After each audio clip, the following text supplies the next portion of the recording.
found a video on an adult site of me taking 4 black guys and took brutal revenge. My life has been a roller coaster ever since I came to this world. I would have some good years and bad years. I met someone and that person turned out to be my husband after years of dating. He was a very dominant boss, which is what I loved about him. He was very superior and made me submit to every decision he made. He was a real man. Every woman in our neighborhood wished their husband was like mine. He was a role model to some men. I, female 29, met Matt Harrison, male 34. My husband in a bookshop where I was previously working before I became a fashion designer. He was there to sign autographs for his book, which was the bestseller at the time. I was shocked when he approached me because I didn't think a man of his standard would want to be with someone like me. Months later, our friendship elevated to being girlfriend and boyfriend. I was truly happy. I had the man I fell in love with at the bookstore. He didn't become my friend only, but my pillar and motivator. So what more would I have asked for? After some months of us dating, he asked me to move in with him because the apartment I was staying in was a bit far from him and the college that I was going to attend. I was not sure about his offer. I mean, he had done a lot for me already, and I was scared that he would somehow become controlling if I agreed, so I asked for some time to think about it. I was skeptical because I didn't know the outcomes of moving in with him. After 2 full weeks of thinking, I eventually gave in and moved in with him in his apartment. I mean, I had nothing to lose, right? And it was for my own good and safety, so it was very thoughtful and sweet of him. Our relationship was a bliss. He wanted nothing about me, and he was somehow insecure, so he made sure to take me to and from college. I really don't know where he got that time, but I appreciated it a lot. I fell much deeper in love with him, you know. A year passed, everything was still a bliss, and we were very inseparable.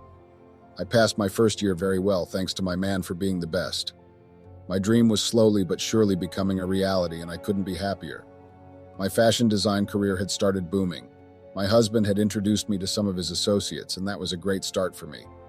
His associates then marketed my designs, which gained me a lot of clients, including some celebrities. My husband was the main reason I was that person I was. My fashion was outstanding. I even dressed some celebrities. It was bliss. After 5 years of dating, he finally popped the big question, "Would you marry me?" I was so emotional and couldn't believe that I would be spending my whole life with the man I love. Obviously, I agreed to marry this man. I mean, he was the man of my dreams. I do not regret walking down that aisle. I was the happiest woman at that time. How I wished my mother was still alive so she would see her daughter finally tying the knot with her best friend. A week after our marriage, we moved to an estate in Las Vegas. He once told me that ever since he was a child, he had always wanted to own a casino. So during his book tour, he met someone who owned a casino and was very fascinated by his book. You see the power of making connections, it really helps sometimes. They became friends and he was invited to be a guest in his casino. He ended up telling him about his love of casinos and they made a deal. I sat in a shop in the mall and I hired young designers to work for me. If I wasn't at the shop, I was at home drawing or sleeping. It was sometimes boring because I had no friends. The only friend I had was my husband. That was when everything went in a different direction. He was always busy since his casino plan became a success. I loved his determination and enthusiasm, but I also needed his time, you know. Well, time passed and he got pretty busy to a point that I would only see him 2 or 3 times a week, mind you that it was during winter holidays. He didn't even come back home during the week of Christmas and New Year because it would get pretty hectic. I tried to complain about it because ever since he got the casino deal, he even forgot about my birthday and it was really unusual and alarming. So when I complained about it, he told me that he was working for our future and our children's future. That was just a lame excuse to justify his absence and behavior. Or was I reading too much on everything? When I saw that my husband was no longer spending a lot of time with me, I started getting bored to the core. I then started going on solo dates or visiting the clubs in Vegas. I was trying to pass time, you know. I couldn't stay cooped up in the house for the longest time because I didn't even know when my husband would have time for me again. I missed him so much, you know. Even our intimate moments were no longer the same. I mean, he would come back home tired, so I would sometimes wear lingerie to spice things up and bring some action to our lives again. But I would be wasting my time and effort doing that because he would come back very tired and he would just take a bath, eat, and just doze off. What infuriated me the most was when he would just doze off during a serious conversation and always get tired after one round of our intimate moment. It was really a turn off for me because I wouldn't reach my climax and he would leave me hanging and fall asleep. It was no longer fun in our marriage and I hated that. Time passed, I was starting to enjoy my solo dates, going to check on my work, then visit clubs. It was somehow therapeutic for me and it made me kind of forget about my miserable marriage. I mean, we didn't even have children for Christ's sake, so what my husband was doing made me think that even if we were to have children, that means those children would also suffer to get his attention. I was somehow glad that we didn't have any children or the talk of having any children because they were going to suffer like I was. I started getting compliments from other men as much as I wished I was getting those compliments from my husband, but I was starting to enjoy it. There is that great feeling and increased self-esteem and confidence whenever you get a compliment from someone, either your partner or a stranger. I had never even thought of cheating on my husband. I loved him too much to do him like that. But I had started wearing beautiful short dresses for him to bring back the spark, but he just wouldn't pay any attention to me. He would only give me a slight compliment. That would be it. I wanted him to touch me like he used to. I agree I was selfish. I wanted him for myself only, and I started disliking his friends and business associates for the time they were getting from him. I mean, my husband was always either on business trips or meetings, or he would be with the boys. So as time went by and I sold my shop to the highest bidder, I knew it was a stupid move, but I have had enough. I was starting to enjoy being at home all alone, since my husband was lacking in giving me attention and his time. I had to get used to being alone most of the time. People were starting to annoy me, and I felt uncomfortable in Las Vegas since my husband was somehow a popular man. I felt like I was being watched every time I stepped out. Yes, people knew that I was his wife, and it was good at first, but I eventually got tired of being in the spotlight because of my designs and the person I had married. But it's really hard being known as the wife of the businessman, but that husband never has time for his wife, only his business and friends. I somehow felt like I was slowly becoming a furnisher in the house because I was always at the house if I was not out. His name was everywhere. I was proud of him for everything he had achieved and was in his mind. I mean, he was living his dreams and they all came true. But I still missed him. I felt like I was just a trophy wife, someone who was just there to go to gala dinners with and come back home. He was just a hardworking man, and we only had time for intimacy once a week. Can you imagine the starvation I had? It was pretty hectic. Other women on social media thought I was just living the life, but not knowing how lonely I was. Imagine being someone you only see twice on weekdays. He comes home when you're asleep and lives early in the morning. When he's at home, he is in his office, and he doesn't want to be bothered unless you bring him something to eat or snack on.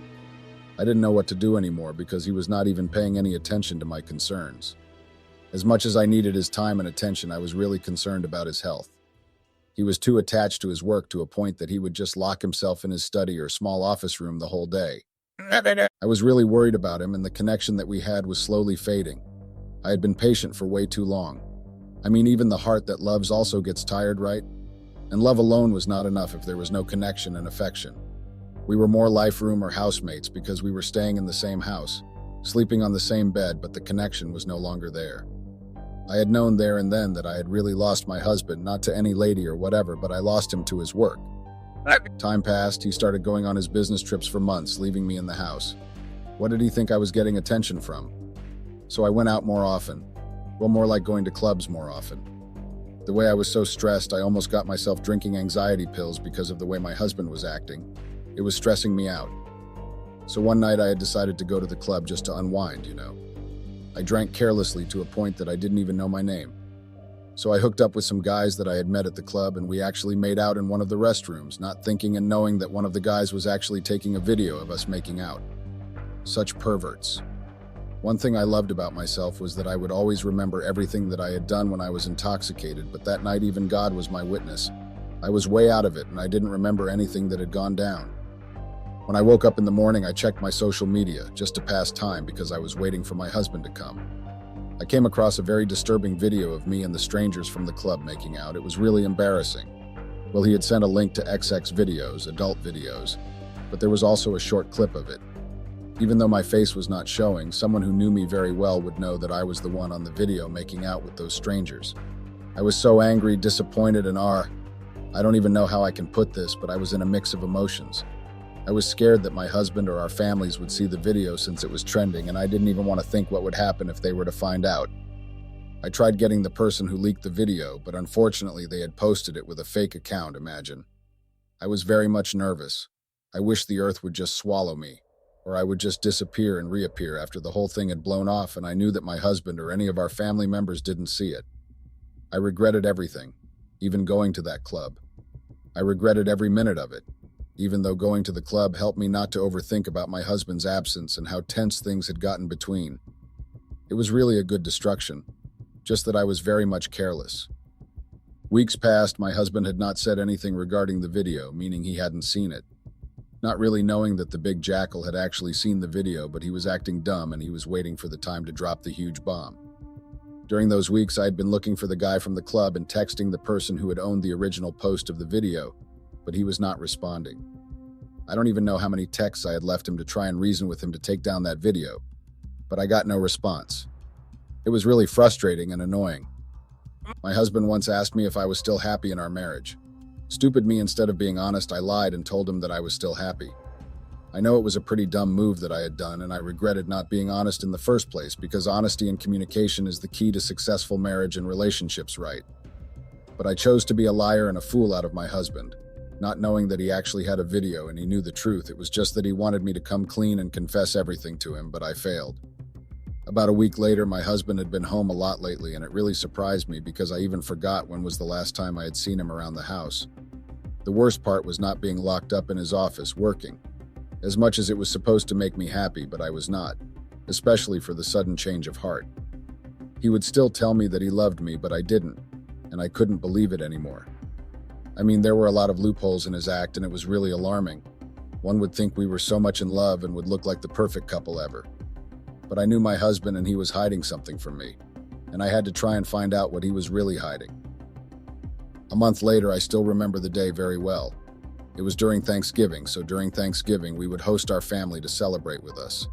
It had always been my duty to do the cooking and everything, plus that time the house was full. The whole family had come to celebrate with us. So as we were all chilling and laughing, sharing a lot about our pasts, it was a happy moment until my husband asked the kids, siblings' kids, to go play in another room because he wanted to talk with the adults. I knew that there was something deep and serious he wanted to talk about. I hoped and prayed that it was not what I had thought it was. I was crossing my fingers. I was hoping that he was not going to drop a bomb and tell us that maybe he was getting a new wife, or he wanted to introduce a child that he had made when he cheated. But the meeting was actually about me, which came out as a very huge bomb. You know, a bazooka. That was what my husband had dropped. He told the family that he had something to show them. Not me hoping that he was going to show us our wedding videos, just like he would always do when the family is gathered. But instead, he inserted a USB on a TV and asked everyone to enjoy the film. Imagine the nerve of embarrassing your wife like that in front of the whole family. He even told the family that he had seen a link on social media that was being shared for adult videos. He explained that the reason why he took the link was because he saw the person that was busy with 4 black men looked way too similar to his wife, so he decided to check it out to see if his eyes were deceiving him. As the video was still loading, I decided to go to the kitchen and pour myself a glass of wine. When I came back, I couldn't believe what I saw with my own eyes. I couldn't believe that my husband was acting all sweet and lovey-dovey with me, knowing very well that he wanted to embarrass me in front of the family. Not only my family or his family, but even the extended families were there. I wanted to just pass out there and then. My husband was playing a very disgusting and humiliating video of me and the guys from the club making out in the club's restroom. Why would he choose the day of Thanksgiving to humiliate me like that? I had thought he loved me, you know. I didn't understand why he didn't or never even thought of asking me about the video before he played it for the whole family to see. I would never ever forget the eyes that were on me that day. Everyone was in awe. My sister's disappointed looks, they would always haunt me. I mean, they still haunt me till now.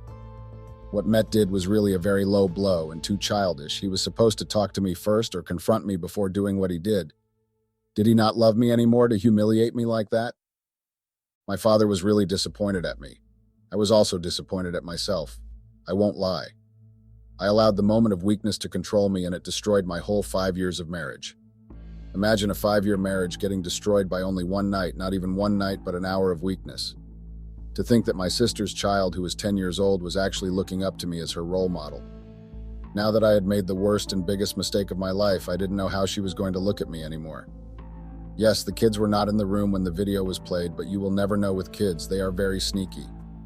Matt asked my family what he should do about me and the issue that we were facing. How could he even ask that, because he was supposed to sit me down and address the issue as married people, not to humiliate me in front of the whole family? Why would he choose such a childish act to address the issue? I just couldn't believe him. Yes, I did him wrong, but he was not supposed to address the issue the way he did. You know, if looks were to kill, I was pretty sure that I would have died there. His family looked really disgusted by me, and I couldn't blame them. I couldn't blame anyone because I did what I did, not be sober-minded, and the worst part was that I couldn't remember anything the following day. It was like I was drugged or something. It irritated and frustrated me that I couldn't remember anything. And if I were to explain that, I know that no one would have believed me because in the video it showed how much I was enjoying the moment. But truth be told, I wasn't, even though it would be my words against the video. I hated and I still hate the person who took the video and linked it on social media. The family was left shocked and numb, especially my family. I didn't even know how I would face them after they had seen me doing such an abomination act in the club's restroom. Matt's family started calling me names and telling me how much I didn't deserve their son, and that I was nothing but a disgrace and a humiliation to the Harrison family. It was way too much. I couldn't even have the guts to answer for myself or defend myself. I couldn't even look anyone in the eyes. I was too embarrassed and ashamed. I felt so much guilt in my heart. I wondered how my husband had felt when he first got or saw the video. I knew he loved me so much, but I was driven by loneliness and hunger for intimacy, and it led me in deep waters, and I can't even swim in it. I told myself that I had to find the person who had tarnished my name like that. I mean, I was the wife of a known businessman. I was a fashion designer, and not just a simple and lousy fashion designer, but I had designed for well-known people. So imagine how much my name and reputation had tarnished, how much my husband's name was tarnished. It was really too much. I knew I had put myself into that deep circumstance, but I didn't know how I would take myself out of it. I was really emotionally and spiritually drained and depressed. I couldn't take off the words that Matt's family were spitting at me, especially his mother and sisters. They would always ring in my ears. Not to mention the disappointed faces on my family. I didn't even want to think what would have happened if my mother was still alive. Surely she would have gotten a heart attack and died on the spot. So the voices got high. The Harrison family blaming my family for everything, and telling them how much of a failure they were because they had failed to raise me to be an honorable woman. Some even showed their true colors. The ones I had thought I knew, especially from Harrison's family, spitted the most venomous words. Some confessed how much they never liked me for their brother, while some were comparing me to Matt's ex-fiancée. As much as the video was humiliating and hurting, but the words that they were spitting were stabbing me real deep inside my heart. My father couldn't even say a word. He was lost for words, so he just decided to excuse himself. I knew there and then that I had let my father down. The only living parent, I had let him down. Most of my family members that were present in the gathering just left. Mrs. Harrison, Matt's mother, told me to pack all my belongings and leave with my family because she would never share the same house as a snake like me. And she would never allow her son to share a bed with the snake like me because it had shown that I was pretending to love their son the whole time. A lot was said. My husband didn't even say a word, and the only thing he asked was what he should do with me and how he should deal with the situation. Right there and then I knew that my ass was getting divorced. The only thing that my father had said before he left was him giving Matt a permission to do whatever he thought was right. If he wanted to divorce, he had his support because I had not humiliated the Harrison family only, but also the James family, my family name. But the only thing he wouldn't support or allow is him putting his hands on me. Weeks passed. Things were very much intense. Matt had called his lawyer and asked him to draft divorce papers. I, on the other hand, was busy up and down trying to track the ghost that I had slept with, and everything I tried was fatal. I tried asking Matt to sit down so we could have a chat about the issue as adults and married people, but he wanted to hear none of the things I had wanted to say to him. He even decided to move out of the house and told me that once the divorce process has been settled, I should look for another place to stay. The video was haunting to the point that I could no longer sleep without drinking wine, at least to make me tipsy and be able to sleep. I missed my husband so much. The loneliness I was feeling when he and I were still married and he was too busy with work and his friends was truly nothing compared to the loneliness and the pain I was feeling. It would have been better if I remembered what had taken place in that club. My conscience told me that my marriage was officially over and dusted, and there was nothing I would have done to fix it or take back the hand of time. I wished I could take back the hands of time and do things differently. Maybe I wouldn't have been in the mess that I had put myself in. I had so many maybes and what-ifs in my head, but forgetting that I had put this all to myself. It was really hurting that my husband didn't even give me a chance to explain what had really happened. Yes, the video showed what had happened, but knowing myself, I was never going to cheat on my husband on a sober-minded. A few months after the divorce was finalized, I received a letter from Matt's lawyer, informing me that I was being sued for emotional distress caused by my infidelity. Shocked and confused, I couldn't believe what I was reading. I never thought that my mistake would come back to haunt me in that way. And how come I was the one getting sued for emotional distress while he had also caused me emotional distress, since he once also cheated the worst part with his personal assistant? I mean, wasn't that not allowed in business or companies' rules and regulations? As I faced the lawsuit, I realized the gravity of my mistake. The consequences of my actions extended far beyond my own guilt and regret. The trust I had built with Matt was shattered, and our once strong foundation trembled with uncertainty. As the lawsuit progressed, I found myself facing an uphill battle. Matt's lawyer presented a compelling case, emphasizing the emotional turmoil and pain my actions had allegedly caused my ex-husband.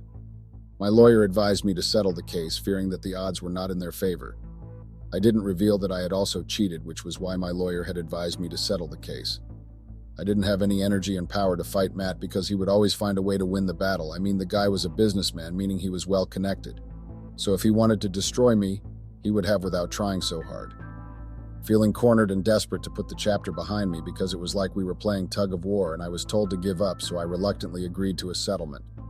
The financial burden was substantial, but I hoped it would be the final price I had to pay for my mistake. Little did I know that the consequences would extend far beyond the courtroom. In the aftermath of the settlement, I found myself facing financial strain, struggling to maintain my previous lifestyle. The weight of the guilt and regret I had carried made it difficult for me to move forward. I had learnt my lesson the hard way and vowed never to repeat the same mistake again. Months later, I was determined to rebuild my life, so I sought solace in therapy and self-reflection. She acknowledged my flaws, took responsibility for my actions, and worked on healing myself. Slowly but surely, I started to regain my confidence and rebuild my shattered self-esteem. So along my journey of self-discovery, I stumbled upon a passion for helping others who had faced similar struggles. I had become an advocate for personal growth and self-forgiveness. Through writing, speaking engagements, and support groups, I shared my story, reminding others that mistakes do not define their worth and that there is always a chance for redemption. As time passed, I found myself surrounded by a supportive network of friends that I had found during the support group programs and loved ones who admired my resilience. I also discovered that my mistake had become the catalyst for personal growth and a newfound sense of purpose. As much as I would sometimes think of Matt and how much we had gone through to be where we were, more especially when he would bring baby Aya for a visit, I would get some flashbacks of our special moments, our love and everything. But what happened between us opened my eyes and made me look into life with a different kind of eye. You know, when you have found the right path in your life, you end up looking further than where you were looking before. I mean, I got into a relationship with Matt while I was also trying to find myself and find my purpose in life. When I got into a relationship with Matt, I had not found any purpose and I had not gotten help regarding my past, so I ended up repeating the same mistakes that I had done in the past. I had thought I had changed because that was what I believed in and the love that my husband was showing me and the care he made me experience. Somehow I made my own old skeletons inside the box, and when they decided to come out, I saw that I was ignorant, and my ignorance almost cost me myself, my life. I agree his revenge was very brutal because during all those meetings with lawyers, I got out with nothing on my name and I had to start afresh. When Matt called me and asked to meet, I was a bit hesitant, but at the end of the day, we shouldn't be enemies. So he told me that he had acknowledged that we both had made mistakes during our marriage and had paid the price in different ways. Well, more like I paid the price, but I didn't tell him that. So with a heart full of forgiveness, I accepted his apology and wished him well on his own and his family's journey of healing. I also apologized for my part, but it was kind of useless because what was done was the same as what was created, meaning we had to accept our past, forgive ourselves, and understand that everything that happened was good or bad. So there was no need to hold grudges against someone because those grudges are the ones that sometimes delay your process of healing and moving on. You know, us as human beings, we need to start learning that everything happens for a reason and we can't change that. So it is always up to us to either heal and move past it, or we just move past it hoping that it won't come back in the future to haunt us. I know that my story became a testament to the power of self-forgiveness and personal growth. I had learned that even in the face of adversity, it was possible to rise above one's mistakes and find strength in the process. Through my journey, I did not only rebuild my life, but I had also discovered a purpose far greater than I had ever imagined. Time passed. We were in contact with Matt, so we decided to force and confront our deepest fears and insecurities for the sake of peace. I took full responsibility for my actions, expressing remorse and pleading for forgiveness. So I pursued my passions with unwavering determination. I learned that true happiness lies in embracing one's authentic self, even if it means losing someone who couldn't accept me for who I was. I also discovered my own strength and resilience. I learned to embrace my individuality, learning to love and accept myself fully. So as I moved forward, I vowed to never allow anyone to dictate my choices or diminish my self-confidence again. I became an advocate for self-expression and empowerment, using my own experiences to help others break free from toxic dynamics. I know that my story serves as a reminder of the importance of healthy boundaries and mutual respect in relationships. Ultimately, my journey towards self-discovery and empowerment became the catalyst for a brighter, more authentic future. I do not want any pity or whatsoever, I just want more clarification about what I have gone through. I mean, we had shared a lot, and our love was too good to be true in public while he was an absent husband. And another thing, he couldn't even ask to speak to me on the side first before embarrassing me in front of our families and friends on Christmas Day. So as I had told my story, please tell me if what I did to my husband was worth it, or the way I dealt with my husband's absence was good. I don't even know what I should have done to prevent everything, but what is done right. Though according to my own knowledge and perspective, I don't know what I was doing. I would say it was being ungrateful and not being able to be patient with my husband. I wish things were done differently. Yes, it's too late, but I regret every stupid decision that I had made. Now I have lost everything, and there is really no one to blame but myself. I don't know how I can fix all of this and get forgiveness from my family and the Harrison family. I know everything showed that I did everything willingly, even though I couldn't remember the following, but only Matt knows the truth. I regret everything. So please help me find a way to approach both families about this issue. What do you say I should do? Please help me with techniques of moving forward in case I find love again, so that I would not repeat the same mistakes that I did. I do not need judgments, but guides and advice.